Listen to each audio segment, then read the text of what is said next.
At dahil nga may kalampag ang aking sasakyan na si Pegasus, kaya eto, pinapa-check up ko siya dito sa Bagitong Siranico dito sa Timalan. At dahil nga nagmamagaling si kuya, sabi niya sa akin, ang sira daw ng aking sasakyan ay sa tensioner. At agahan ko raw pagpunta rito kinabukasan para daw akong mauna sa pila. Kaya eto nga, saktong-sakto nga yung dating kuya, nag-open pa lang sila at nandito na nga ako at nag-aabang na. So ako talagang nauna. At dahil wala nang stock ng materialis na ilalagay dito, kaya naman tinawag muna nila sa kanilang supplier at nang matiyak ng chief mechanic na may stock nga, ayan, sinimulan na niyang kalasin yung materialis na may sira at yun nga yung tensioner.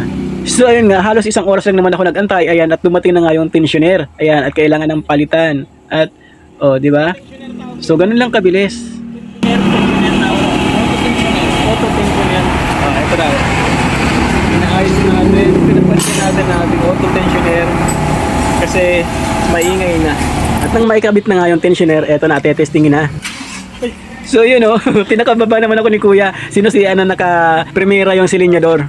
Layo kasi ang nilalagay sa primera pag pinapark ko kasi sira na yung ano niya, yung kanyang handbrake dahil ilang beses ko yan na itakbo mula 13 hanggang naik na naka-handbrake. So yun, pagkakamali ko yun. Hindi na nakagat masyado. Ano, sabay mo sa chainsaw mo. Sinabi yung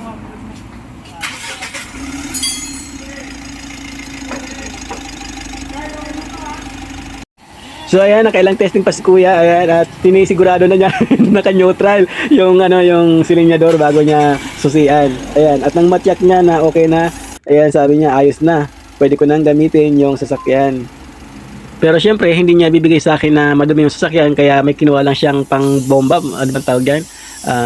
Ayan, ini-spray niya ng ano, ng hangin para binugahan, para magsitalsikan yung mga alikabok dahil sobrang alikabok nga ba naman yan. O napapabayaan ko kasi.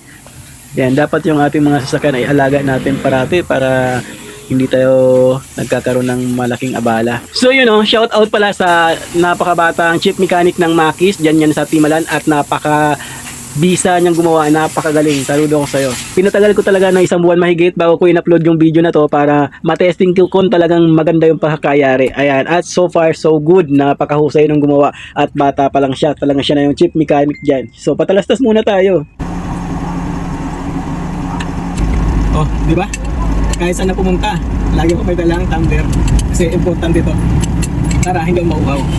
Okay na yung ating si Pegasus. Uwi na tayo. Wala nang ingay. Very good. Very nice yung pagkakagawa. At mas nakamura pa ako. Dahil dun sa ibang pinag-inquiran ko na nakaraan, piyesa pa lang 7,500 na daw. So mas mura dito sa Makis. Timalan. Okay, thank you for watching.